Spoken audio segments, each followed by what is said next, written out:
L'Index.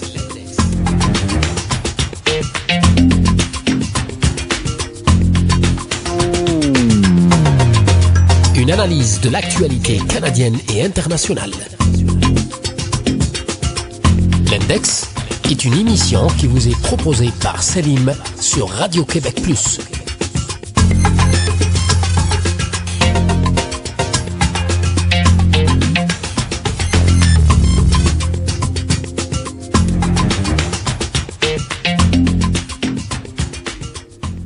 Mesdames et messieurs, bonsoir et merci encore une fois de me faire l'amitié de suivre avec nous sur Radio-Québec Plus, l'émission à l'Index. Ce soir, nous allons reprendre notre discussion avec le professeur Omar Aktouf. La dernière fois, nous avions fait un survol un peu global sur les questions qui relèvent de l'économie politique. Aujourd'hui, nous allons faire un peu dans le plus pointu. On va parler de manière beaucoup plus précise sur certaines questions qui intéresse les citoyens ici au Québec, et notamment tout ce qui se rapporte à la privatisation, le poids des entreprises au sein de l'économie, mais pas seulement de l'économie, surtout des décisions politiques, des décisions qui peuvent parfois mettre en péril même les institutions démocratiques, mais également les baisses d'impôts, cette montée un peu en force du pouvoir financier versus le pouvoir des institutions élues, comme les parlements, comme et même les exécutifs qui ont été élus démocratiquement, etc. Qui a de véritables pouvoirs? Est-ce que c'est vraiment, comme on le dit un peu dans les écoles primaires, etc., comme on le sait dans toutes les démocraties, où c'est l'urne qui décide, est-ce que, justement, de nos jours, nous ne sommes pas en train de se voiler la face justement à ce pouvoir financier qui ne cesse de grandir. Donc je vais d'abord accueillir M. Omar Aktouf. Bonsoir, merci encore pour votre invitation. Merci à vous. D'être revenu quand même après cette discussion qui a duré à peu près 1 heure et quelques minutes la dernière fois. Je crois qu'on ne vous a pas trop fatigué. Oui, comme vous l'avez dit, je suis entre deux avions. Et alors voilà. Déjà la semaine prochaine, vous serez déjà ailleurs. Et comme je l'ai dit la dernière fois, on en profite à chaque fois qu'il est ici, donc on va continuer notre discussion avec lui. Aujourd'hui, on va commencer notre discussion d'abord avec ce chantage qui est devenu vraiment monnaie courante ici, les entreprises. Je m'installe chez vous, donc j'ai besoin d'avoir des privilèges fiscaux, des subventions carrément, c'est-à-dire de l'argent du contribuable qui va à l'entreprise privée pour qu'elle vienne ici créer quelques emplois. Parfois, elles ne restent pas trop longtemps, mais repartent quand même avec les subventions, etc. Est-ce que ce chantage comme on le voit aujourd'hui, comme on l'a vu avec Bombardier, comme on l'a vu avec GM, à un certain moment, quand même, GM, à un certain moment, on disait ce qui est bon pour GM est bon pour l'Amérique. Et on a vu le gouvernement canadien donner, on disait que c'était un peu comme un investissement, 15 milliards de dollars canadiens, américains, pour GM, pour renflouer les caisses de GM, parce qu'on ne voulait pas perdre justement les emplois ici. Et le gouvernement québécois aussi, c'était 220 millions, et General Motors est parti avec sans rien faire, ni créer d'emplois, ni rénover les machineries, ni rien du tout. GM, justement, qui avait fermé ses usines de bois bruyant ici, d'Oshawa, etc. Voilà. Donc on est en train un peu de céder à ce pouvoir des entreprises, et on est en train de ce qu'on disait la dernière fois, c'est une menace vraiment pour la démocratie telle que nous la connaissons aujourd'hui. Ah oui, complètement. Ça touche complètement au concept même de démocratie, je dirais même de laïcité. Hein. On va voir pourquoi. Alors, ce chantage, quelle est son origine? L'origine, c'est que à partir de la révolution industrielle et le XXe siècle, les colonisations, les empires, tout ça, etc., ce qui donnait la force aux empires, l'Empire britannique par exemple, qui a donné le Commonwealth plus tard, l'Empire français, etc., c'était les grandes entreprises. Si on prend Dupont de Nemours, par exemple, qui est une des plus grandes multinationales encore maintenant, la Baie d'Hudson, les multinationales membres du Beaver Club, comme Suez Paribas, etc., la Compagnie du Nord-Ouest. Bon, ça existe. La Baie, c'est la descendante de la Baie d'Hudson qui date du XVIIe, XVIIIe siècle. Hein. Donc le baron Dupont de Nemours était un baron de la cour de Louis XIV. Donc petit à petit, avec la révolution industrielle, ces gens-là se sont convertis dans l'exploitation des empires, des colonies, et donc c'est devenu les principales sources d'alimentation des coffres des États. Des forces que Christophe Colomb a rapportées par exemple à l'Espagne et qui a permis à l'Espagne d'être la puissance coloniale qu'elle a été après, ce que Vasco de Gama et Magellan et les autres ont rapporté au Portugal, tout petit Portugal, qui a créé le Brésil, qui a 70% de l'Amérique latine, plus, je ne sais pas moi, 25% de l'Afrique, où on parle portugais, etc. Donc petit à petit, l'argent est devenu le facteur essentiel du pouvoir. Et on a fait passer l'argent avant tout. Donc petit à petit, le pouvoir politique et le pouvoir de l'argent se sont confondus, jusqu'à ce que les gens d'argent deviennent eux-mêmes des politiciens.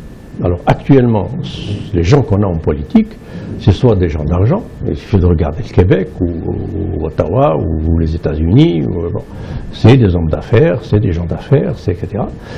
Ou des gens qui sont soutenus par les milieux d'affaires. Sarkozy, on sait très bien que sans Bolloré, Pinault, Lagardère et Bouygues, il n'aurait jamais été, et Paul Desmarais.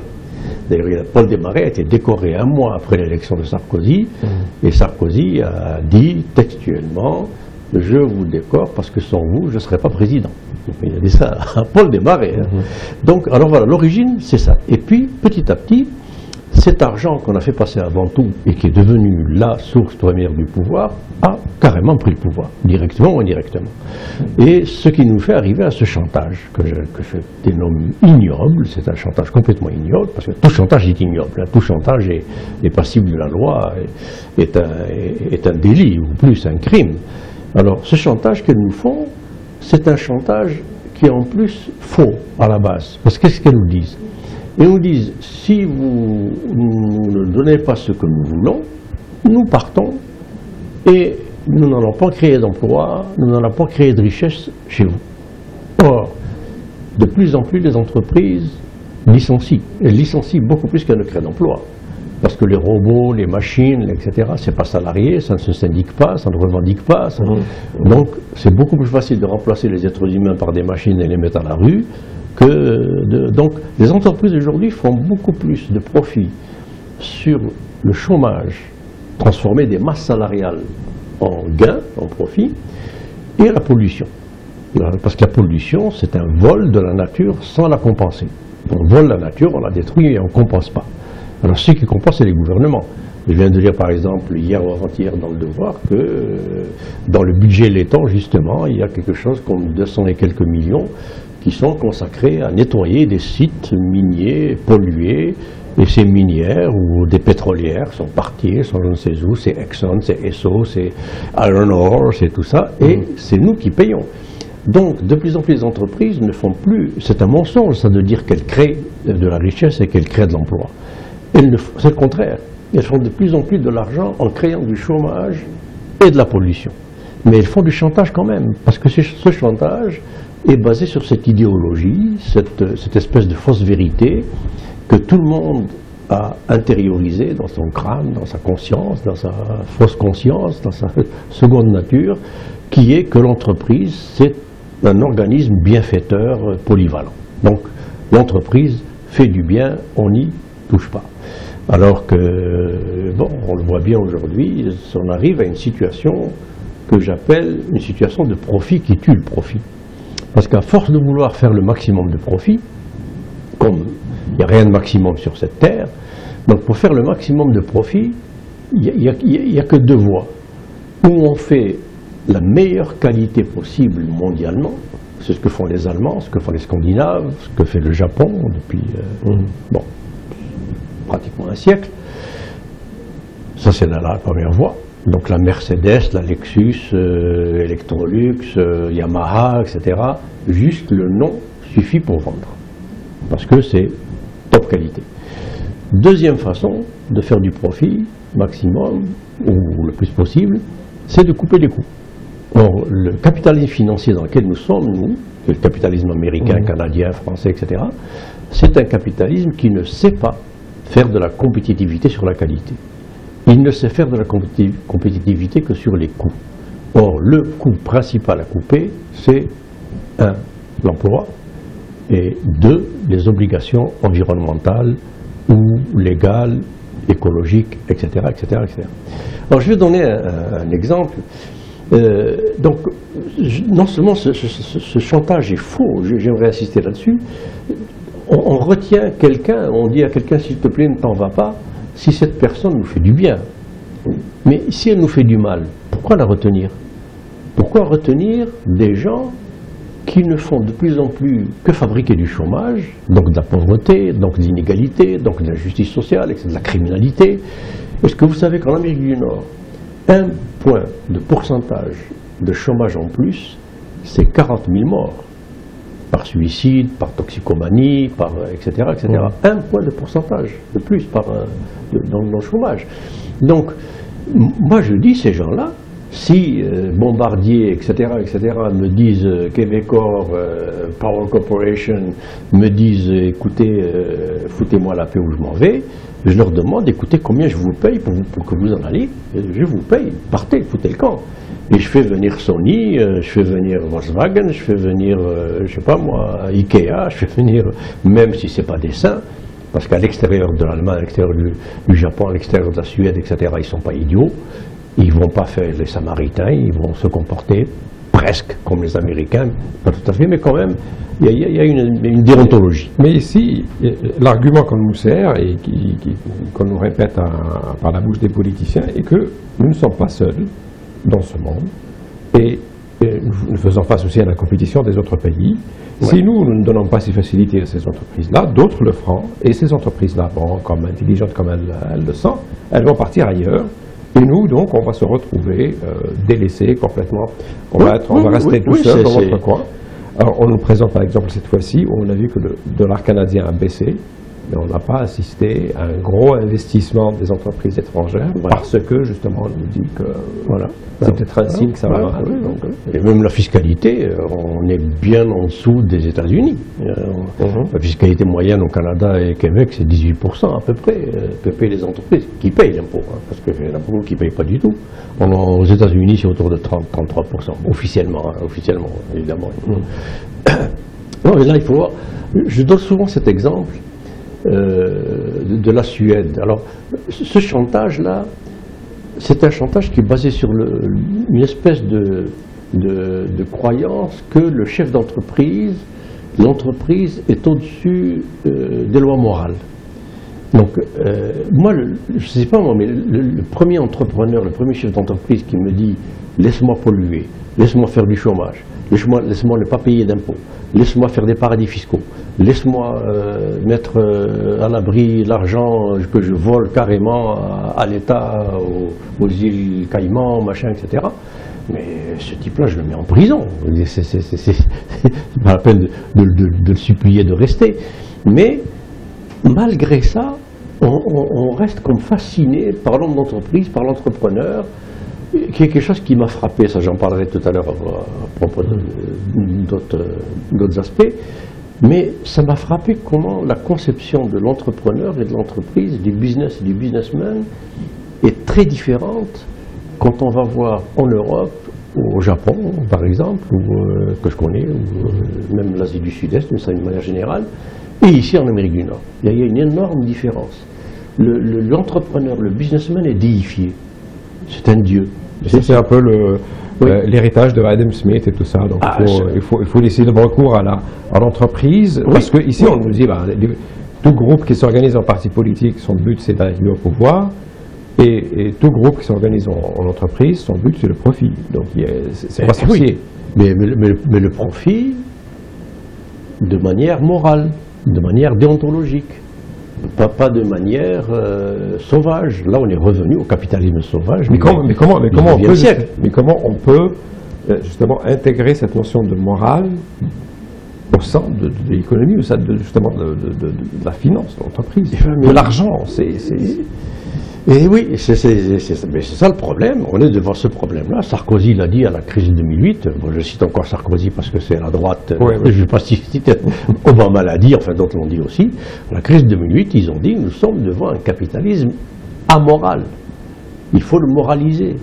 Sarkozy l'a dit lui-même. Il a dit on va moraliser le capitalisme. Il est devenu. Bon, on a vu à la crise de 2008 que le capitalisme financier, le capitalisme américain, est un capitalisme de voleurs. Ils ont volé le citoyen américain, le citoyen mondial, etc., avec le trafic de subprime et tout ça, on le sait. Bon, donc, alors là, on fait comme si ces gens-là, ces entreprises, n'avaient pas d'obligation morale. Ben, une entreprise, alors là, on a tout le problème de la conception du rôle de l'entreprise. Est-ce que l'entreprise, son rôle, c'est juste d'enrichir son propriétaire? Si c'est juste ça, ça ne va pas du tout. Parce que le propriétaire, il peut s'enrichir en faisant de la mauvaise qualité, en trichant, en volant, en augmentant les prix de manière himalayesque, comme le font les pharmaceutiques maintenant. Vous avez vu certains médicaments essentiels qui atteignent des prix inimaginables et qui tuent des gens. Parce qu'ils payaient du jour au lendemain une pilule qui valait $2, du jour au lendemain, elle vaut 40, 60, 80 $ la pilule. Donc, alors, ça, cet aspect immoral de l'entreprise, on fait comme s'il n'existait pas. Donc on a déjà ce problème. Quand l'entreprise nous fait ce chantage, laissez-moi faire ce que je veux, je m'en vais, ça veut dire qu'elle dit, je n'ai pas de devoir envers la nature, je n'ai pas de devoir envers la société, je n'ai pas de devoir moral envers le pays, je n'ai pas mon seul et unique, et on a fini par mettre ça dans les consciences, mon seul et unique devoir et souci, c'est de remplir mes poches. Or, moi, des gens comme ça, je n'en veux pas. Remplis-toi les poches si tu veux, d'accord, mais remplis-toi les poches comme en Allemagne, comme au Japon, comme en Scandinavie. Remplis-toi les poches autant que tu veux, mais tu ne pollues pas. Remplis-toi les poches autant que tu veux, mais tu payes ton impôt. Remplis-toi les poches autant que tu peux, autant que tu veux, mais tu ne fais pas de chômeur pour te remplir les poches. Ça, on appelle ça la présence de l'État. L'État. Pas un comité de gestion de la classe entrepreneuriale, mais un vrai État qui s'occupe de la dignité du citoyen, de la souveraineté du territoire et de l'intégrité du territoire. Ici, les entreprises, elles ont aussi une rhétorique, elles ont un peu des prophètes aussi qui vont dans les médias, qui nous disent plein de choses. Par exemple, à chaque fois qu'on essaye de mettre des lois ou des normes en matière d'environnement, etc., ces gens-là les appellent des obstacles bureaucratiques. Lourdeur bureaucratique, ce qui ralentit un peu l'investissement privé, ce qui fait fuir les gens, les entreprises ailleurs, etc. Et on nous demande tout le temps de baisser les impôts. Bien évidemment, quand on baisse les impôts pour les entreprises, on va jeter quelques miettes aussi pour les particuliers. Mais ces entreprises-là, la baisse d'impôts, ils nous disent, finalement, c'est quand on baisse les impôts des entreprises, ils vont créer plus d'emplois, elles vont faire plus de profits, elles vont donc devenir plus fortes, elles vont grandir, et il va y avoir un rayonnement sur la communauté, comme on dit en anglais. Et dans les faits, est-ce qu'on peut parler de ça réellement? Mais ça fait toujours partie de cette espèce de pensée magique qu'on inculque aux gens depuis l'école primaire, depuis le biberon pratiquement, et ça devient une espèce de vérité indiscutable. Or, c'est pas vrai du tout. Les entreprises, je suis désolé, mais d'accord, baisser les impôts, tout ce qui s'ensuit, donner des facilités en Suède, en Scandinavie, dans les social-démocraties de ce genre-là, le Japon, qui est à sa manière aussi une social-démocratie, ils ont ce genre d'avantages, mais les entreprises se comportent de façon morale, parce qu'elles ont devant eux un État. Il y a des règles incroyables. Alors si on se plaint de bureaucratie en France ou ici ou je ne sais pas quoi en disant que s'il y a des règles, il faut un minimum de règles. Évidemment, il y a des règles qui n'ont pas de sens et qui n'en finissent plus. C'est ridicule. Mais il faut un certain nombre de règles. Par exemple, une règle au Japon. Si vous voulez, parce que le Japon, l'espace est petit. Hein. Je vous donne deux exemples. Le Japon et la Suède. Vous allez voir, on est à des années-lumière. Et pourtant, c'est des pays qui sont classés systématiquement chaque année parmi les 10 plus compétitifs du monde. Le Japon, la Suède, la Norvège, le Danemark, la Finlande, ces pays-là, systématiquement, tous les ans, les plus compétitifs économiquement et socialement. Bon. Et avec les plus hauts taux de syndicalisation en plus. Danemark, Suède, etc., c'est 70% de taux de syndicalisation en moyenne. Ici, on n'est même pas à 10%, je crois. Bon. Alors, donc, au Japon, comme l'espace est petit, ils ont un problème de parking des voitures. Bon. Et ils ne veulent pas toucher à la nature. La nature, ils y tiennent, le shintoïsme, la culture zen, etc. Bon. Donc, vous êtes citoyen japonais, vous voulez acheter une voiture. Il vous faut un certificat délivré par un bureau spécial de la municipalité qui atteste que vous avez un stationnement écologiquement valable pour la voiture que vous allez acheter. Alors, avant d'aller acheter une voiture chez un concessionnaire Toyota ou Honda ou je ne sais quoi, il faut que vous alliez à ce bureau municipal faire la preuve que l'endroit où vous allez garer la voiture que vous allez acheter est écologiquement neutre, ne va pas nuire à l'écologie. Alors, ça, si jamais on introduit une règle comme ça au Canada, au Québec ou en France, tout le monde va crier à la super bureaucratie. Mais au Japon, comme le japonais se considère culturellement avant tout comme un membre de la communauté japonaise et non pas un individu, c'est pas je, me, moi, myself, c'est le groupe qui compte, c'est la communauté, c'est comme en Suède, comme tout ça, c'est le collectif.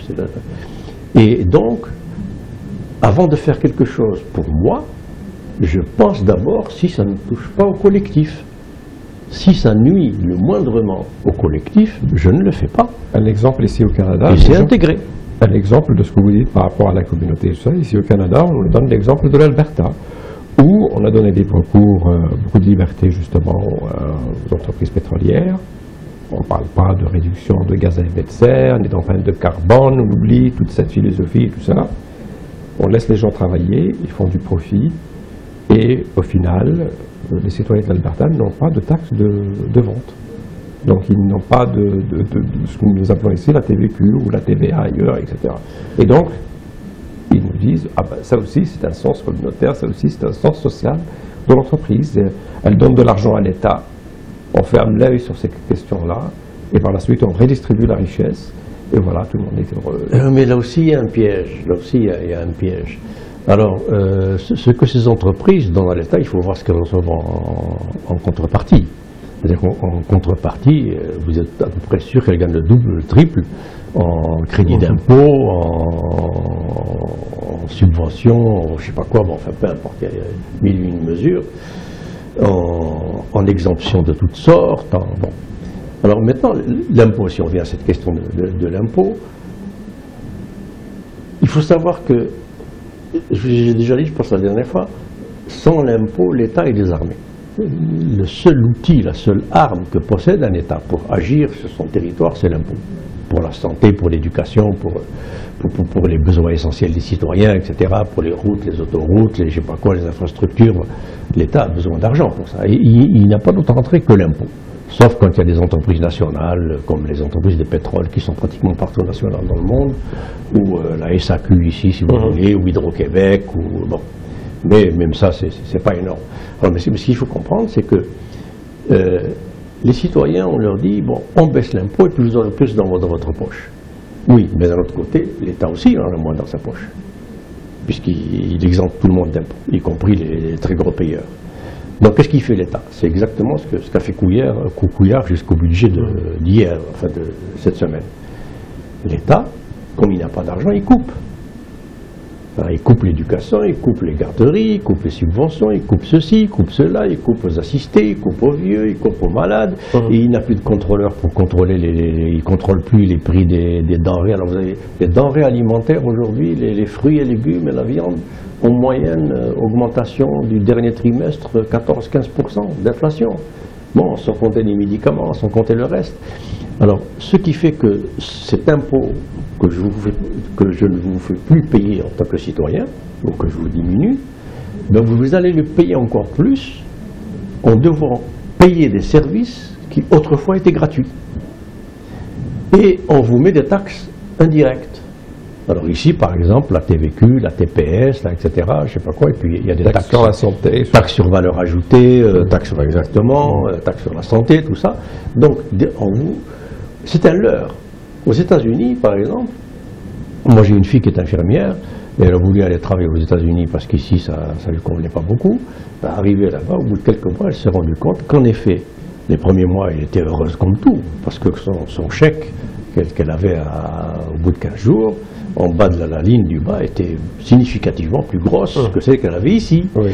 Mais quand elle s'est rendue compte de ce qu'elle avait à payer pour l'école, pour les garderies, pour le transport, pour etc., le loyer, parce que tout est libéré là-bas. Elle s'est rendue compte qu'en fin de compte, même si la ligne du chèque était plus grosse, tout ce qu'elle avait à payer aux États-Unis et qu'elle ne payait pas à l'époque ici, eh bien, ça faisait qu'elle était perdante.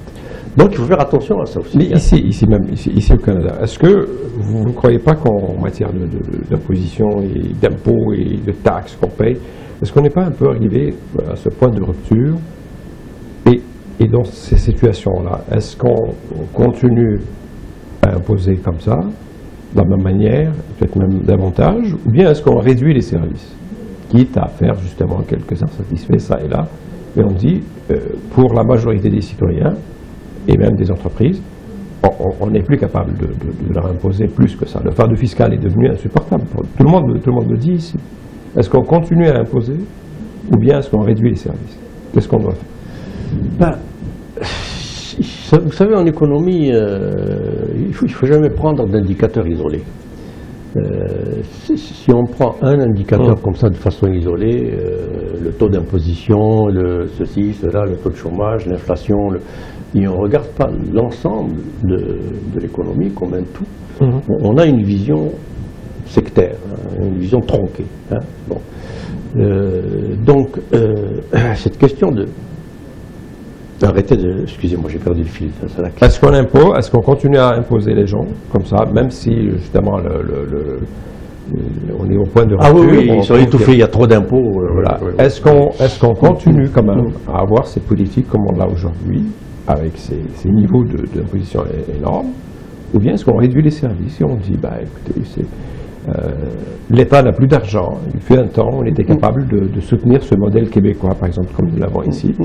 Aujourd'hui, nous ne sommes plus capables de le faire. Eh bien, il faut... Oui. Alors, comme je dis, il faut mettre la main à la poche un peu. Il faut voir l'économie comme un tout. Donc, il faut comprendre pourquoi l'État n'a plus d'argent. L'État n'a plus d'argent parce que les grandes corporations, les investissements étrangers, les multinationales, etc., non seulement ne payent pas d'impôts, mais pour être compétitifs, entre guillemets, ils payent de moins en moins de salaires, en faisant du chômage, en diminuant les salaires, en gelant les salaires, en rendant le travail précaire, à temps partiel, à temps machin, etc., etc. Donc, toute cette logique est une logique qui fait que la source d'alimentation de l'État en argent s'est tarie complètement. Et elle se tarie pourquoi? Alors où va cet argent? Il faut le regarder aussi un peu. Nos dirigeants, nos actionnaires, qui touchent des millions en salaire, en primes, en bonus, en dividendes, etc., et qui en plus les font fuir dans des paradis fiscaux, c'est là qu'il faut aller chercher l'argent. Si on laisse ces gens-là... Écoutez, Obama, il a essayé après 2008 avec les gens de Wall Street. C'était ces gens qui ont volé la planète et qui ont été remboursés, renfloués par les États, 15 000 milliards de dollars qu'on a imprimés entre l'Europe, le Canada, les États-Unis pour les renflouer. Ces gens-là, ils avaient par année des salaires qui se chiffraient en dizaines et dizaines de millions de dollars, sinon des centaines de millions de dollars. Obama a essayé, il dit, bon maintenant, puisque c'est moi, l'État, il a emprunté à la Banque fédérale. C'est que la Banque fédérale est privée aux États-Unis en plus. C'est les mêmes. Ceux qui sont propriétaires de la Banque fédérale, c'est-à-dire les Rothschild, le Goldman Sachs, les Lehman Brothers et compagnie, qui ont imprimé de l'argent pour prêter à l'État, pour que l'État les renfloue, et après ils demandent à l'État de les rembourser avec intérêt. Alors, vous voyez un peu, c'était un jeu de massacre complet. Alors Obama, il a dit, bon, puisqu'on vous renfloue, minimum, soyez un peu décent, Vous, les patrons de banque, les chief executive officers, les cadres, tout ça, contentez-vous de 500 000 $ par an. Et le reste, on va s'en servir pour réparer les dégâts que vous avez causés, tous ces 8 millions de familles à la porte de leur maison à cause des faillites dues au surplus de profit. Donc, si on va chercher dans ces millions que se payent les patrons, les vice-présidents, les directeurs exécutifs, les actionnaires, etc., en leur laissant un salaire décent, disons 500 000, 1 million de $ par an, c'est largement suffisant pour bien vivre. Eh bien, tout le reste, l'État pourrait s'en servir pour justement garantir ce que seul l'État doit garantir. Et en plus, c'est pour le bien même de l'entreprise. Quand un État peut financer de manière adéquate, convenable, l'éducation par exemple, la santé, prenons 3 secteurs, éducation, santé, transport, eh bien, des citoyens bien éduqués, bien formés, cultivés, ce sera des ouvriers intelligents, des employés intelligents, créatifs, inventifs. Donc c'est pour le bien de l'entreprise, ça. La santé. Un citoyen en bonne santé est un citoyen qui arrive à l'entreprise tranquille, s'il y a un système de santé qui fonctionne bien, bien financé par l'État, parce que le système privé, on le sait bien, aux États-Unis, c'est une catastrophe. Hein, c'est le pire du monde et c'est celui qui coûte le plus cher au monde en plus. Bon. Donc, un citoyen bien éduqué, en bonne santé, est un bon employé. Un citoyen bien éduqué, en bonne santé et bien transporté en plus, un citoyen motivé, c'est un citoyen qui arrive à l'entreprise, reposé, tranquille, il n'a pas de soucis pour sa fille qu'il a laissée le matin avec 42 fièvres, il sait qu'on va s'en occuper, qu'elle va trouver un médecin dans la demi-heure qui suit, etc. Alors, voyez-vous, c'est ça, le problème de l'économie, c'est que c'est un tout, il faut tout voir. Les États-Unis, par exemple, et nous, on n'est pas loin.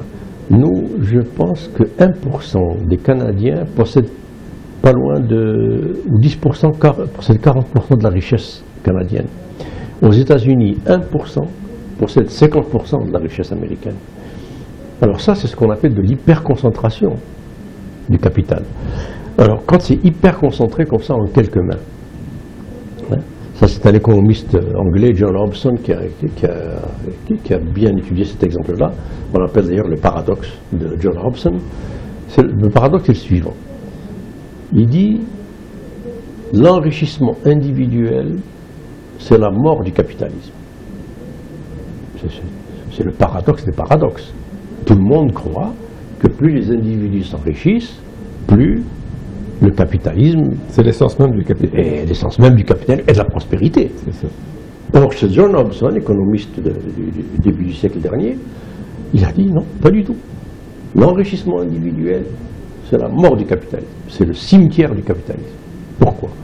Ben, tout simplement parce que l'enrichissement individuel fait que l'argent appelle l'argent. Donc, les individus, parmi les individus qui font de l'argent, qui font plus d'argent que les autres, ce sont ceux qui vont attirer le plus d'argent. Ce qui fait que parmi la somme d'individus qui essaient de s'enrichir, ceux qui continuent à s'enrichir rétrécissent. Ce qui nous donne aujourd'hui ce 1% qui possède 50% des États-Unis. Et vous avez, je ne sais pas moi, la moitié des États-Unis, c'est-à-dire à peu près 150 millions de personnes ou plus, 170 millions, qui vivent à peu près un peu au-dessus de seuil de pauvreté, si on prend en moyenne, hein, vraiment en moyenne. Bon, donc, alors, le paradoxe de Hobson ne s'arrête pas là, c'est qu'il dit, ce qui fait fonctionner l'économie réelle, c'est l'épargne, le salariat, la consommation. Bon. Vous enlevez ces 3 éléments, il n'y a plus d'économie.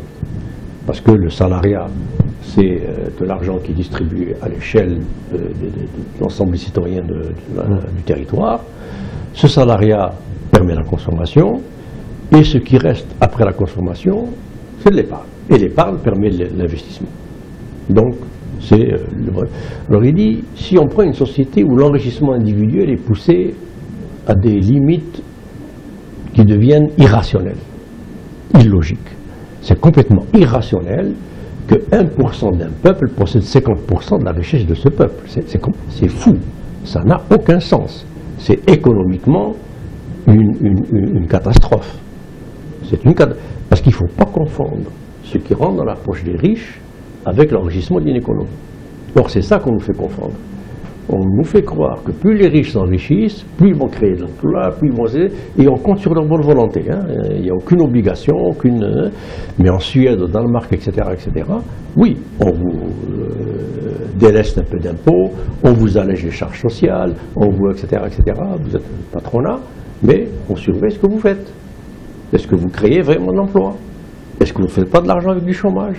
Est-ce que vous ne faites pas de l'argent en polluant? Est-ce que... Donc, on vous surveille. Alors, ce paradoxe de Hobson, c'est le suivant. Il dit, si on prend 50 personnes extrêmement riches, hein, d'accord, des Bill Gates, 50 Bill Gates ou 50 Carlos Slim ou whatever, et que dans chacune des familles de ces 50 personnes, disons, il y a 6 personnes. Il y a papa, maman, 4 enfants, le chien, le chat, bon.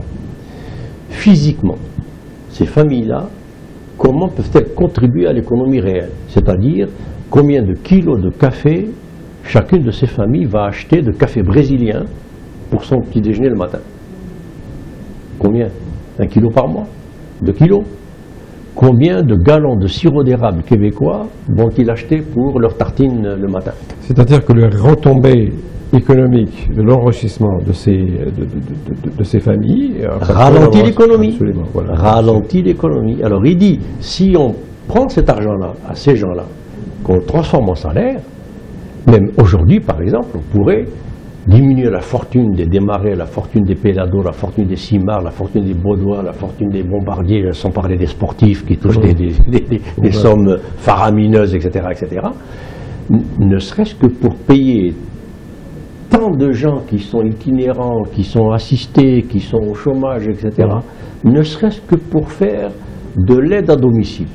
Vous vous rendez compte combien ça va améliorer la société québécoise?